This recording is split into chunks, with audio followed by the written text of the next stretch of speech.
Scooter on the Lamb is the title of this week's installment of Ezekiel Kralen's story about the two little dogs. Now, don't wolf your food here.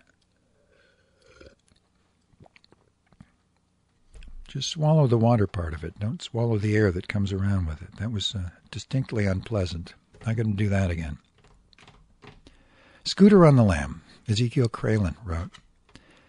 Email correspondence, July 10th. He's talking about 2023 here. It doesn't say here, but that's what he means.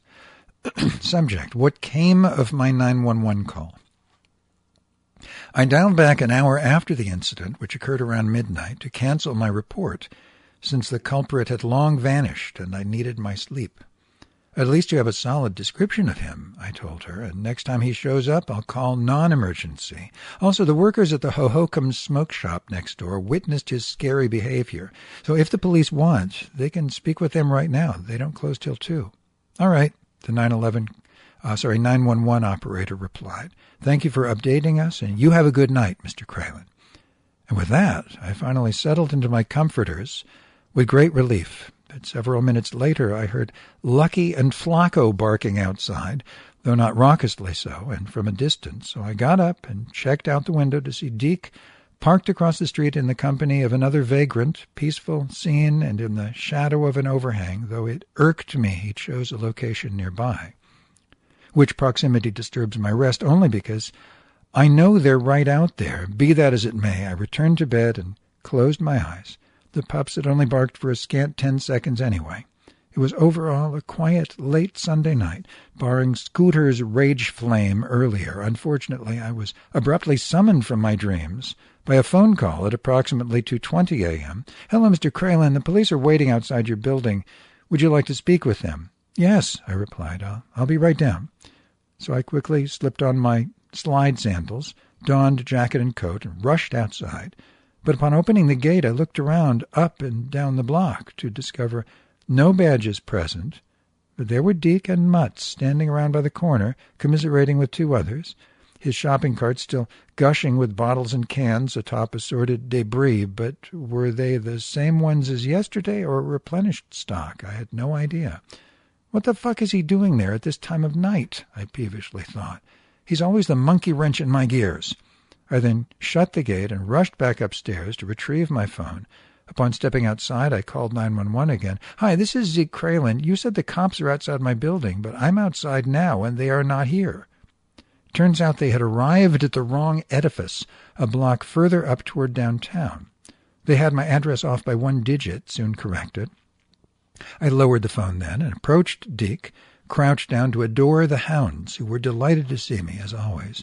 What are you doing out here so late at night? He queried.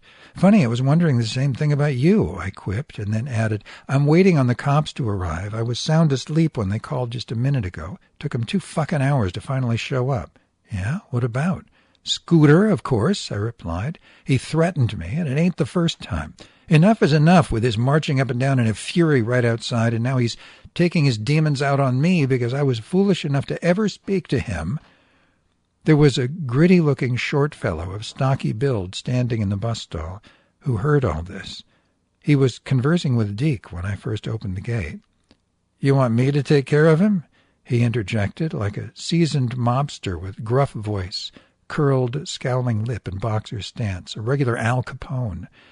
I glanced at him for a moment and then said, No, that won't be necessary, and turned back to Deke, who also discouraged him from committing a heinous act, but shortly asked him anyway what this person looked like.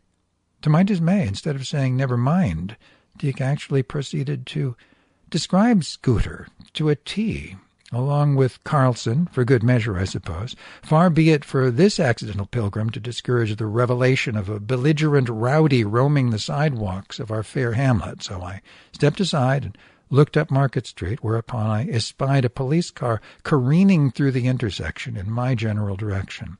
I quickly ran toward the front gate, stopped, and waved at them as they deftly parallel parked in front of the smoke shop. 4 cops stepped out of their vehicle, approached me with a smile, as I did likewise. Hello, officers. Good evening, one of them said. Are you Zeke Kralen? Ha! As if the SFPD doesn't already know me well by this late date, Watson.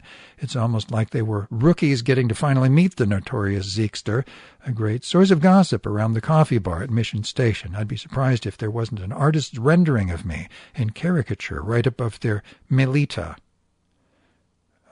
Not sure what that is, a kind of coffee thing? Yes, Melita coffee filters. That sounds familiar. I don't think that's how to spell it, though. That's what threw me off. He continues. Sorry.